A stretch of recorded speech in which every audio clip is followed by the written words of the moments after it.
لك الحمد كما أنت أهله، وصل على محمد كما أنت أهله، وافعل بنا ما أنت أهله، فإنك أنت أهل التقوى وأهل المغفرة.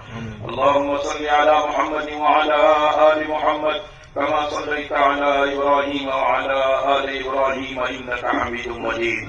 اللهم ارحمنا بترك المعاصي أبدا ما أبقيتنا، وارحمنا أن نتكلف ما لا يعنينا، وارزقنا حسن النظر فيما يرضيك عنا.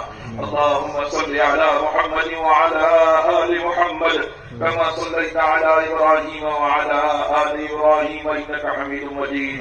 اللهم بارك على محمد وعلى آل محمد كما باركت على إبراهيم وعلى آل إبراهيم إنك حميد مجيد.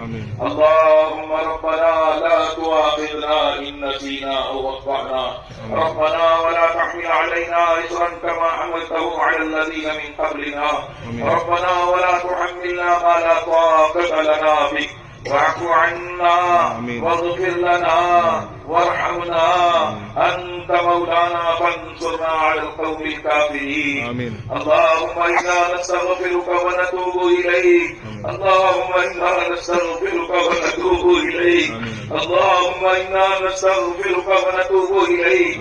اللهم مغفرتك أوسع من ذنوبنا، ورحمتك أرجى عندنا من أعمالنا. اللهم مغفرتك أوسع من ذنوبنا، ورحمتك أرجى عندنا من أعمالنا. اللهم مغفرتك أوسع من ذنوبنا، ورحمتك أرجى عندنا من أعمالنا. اللهم اغفر لنا وللمؤمنين والمؤمنات والمسلمين والمسلمات الأحياء منهم والأموات.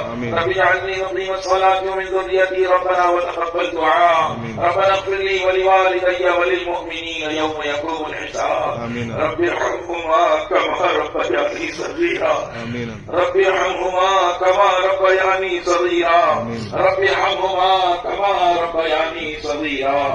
اللهم حبب إلينا الإيمان وزينه في قلوبنا، وكره إلينا الكفر والفسوق والعصيان. اللهم اجعلنا من الراشدين. اللهم زينا بزينة الإيمان واجعلنا هداة مهتدين. اللهم اجعلنا سامعين مطيعين، وأولياء مخلصين، ورفقاء مصحبين. اللهم اجعلنا هادين مهتدين غير ضالين ولا مضلين. اللهم اجعلنا هادين مهتدين غير ضالين ولا مضلين. اللهم إنا نسألك الهدى والتقى والعفو